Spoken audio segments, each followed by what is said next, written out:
یکا یک ایک آدمی میرے بالکل قریب چلایا۔ ہائے، اس سے تو موت اچھی تھی، اس سے تو قبر کا گڑھا اچھا تھا۔ میں ارد گرد کی دنیا سے بالکل کٹ چکا تھا کہ یہ چیخ نما آواز مجھے سوچ کی وادیوں سے حقیقت کے اس میدان میں لے آئی جہاں میں بہت دیر سے گمسم کھڑا تھا۔ لمحہ بھر میں میرے ذہن میں ابتدا سے انتہا تک سب کچھ تازہ ہو گیا۔ اپنی کہانی، دنیا کی کہانی، زندگی کی کہانی، سب فلم کی ریل کی طرح میرے دماغ میں گھومنے لگی۔ اس بھیانک دن کے آغاز پر میں اپنے گھر میں تھا۔ اس گھر کا محل و وقوع خارجی دنیا کے کسی شخص کو سمجھایا نہیں جا سکتا۔ ایک ظاہر بین نظر کے لیے یہ گھر قبر کا ایک طریق گڑا، مگر دراصل یہ آخرت کی دنیا کا پہلا دروازہ تھا۔ وہ دروازہ جسے اندر سے نہیں کھولا جا سکتا۔ مجھے اس دروازے کو کھولنے میں کوئی دلچسپی تھی بھی نہیں، کیونکہ میں اس دروازے سے گزر کر برزخ کی اس دنیا میں داخل ہو چکا تھا جس میں میرے لیے ختم نہ ہونے والی راحت تھی۔ اس روز مجھ سے میرا ہمدم درینا اور میرا محبوب دوست صالح ملنے آیا ہوا تھا۔ صالح وہ فرشتہ تھا جو دنیا کی زندگی میں میرے دائیں ہاتھ پر رہا۔ اس کی قربت موت کے بعد کی زندگی میں میرے لیے ہمیشہ باعث اطمینانیت رہی تھی، اور آج بھی ہمیشہ کی طرح ہماری پرلطف گفتگو جاری تھی۔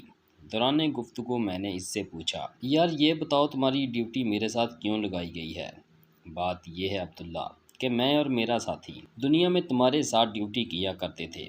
وہ تمہاری برائیاں اور میں نیکیاں لکھتا تھا۔ تم مجھے 2 منٹ فارغ نہیں رہنے دیتے تھے۔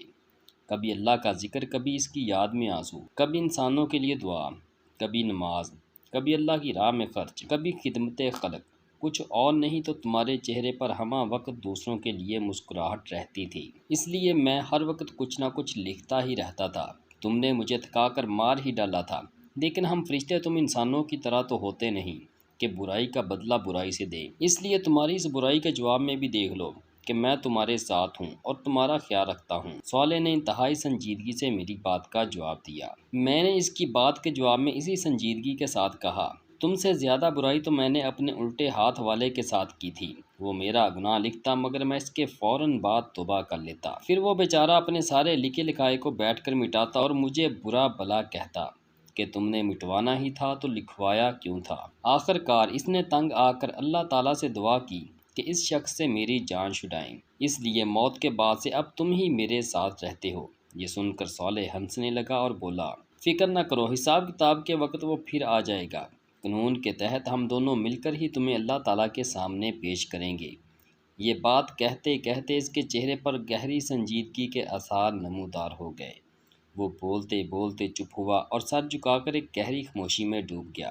میں نے اس کا یہ انداز آج تک نہ دیکھا تھا۔ چند لمحوں بعد اس نے سر اٹھایا تو اس کے چہرے سے ہمیشہ رہنے والی شگفتگی اور مسکراہٹ رخصت ہو چکی تھی، اور اس کی جگہ خوف و حزن کے سایوں نے لے لی تھی۔ مجھے دیکھ کر وہ مسکرانے کی ناکام کوشش کرتے ہوئے بولا، عبداللہ، اسرافیل کو حکم مل چکا ہے، خدا کا وعدہ پورا ہونے کا وقت آ گیا ہے، اہل زمین کی مہلت ختم ہو گئی ہے، تم کچھ عرصہ مزید برزخ کے اس پردے میں خدا کی رحمتوں کے سائے میں رہو گے، مگر میں اب رخصت ہو رہا ہوں۔ اب میں تم سے اس وقت ملوں گا جب زندگی شروع ہوگی۔ تمہاری آنکھ کھلے گی تو قیامت کا دن شروع ہو چکا ہوگا۔ میں اس روز تم سے دوبارہ ملوں گا۔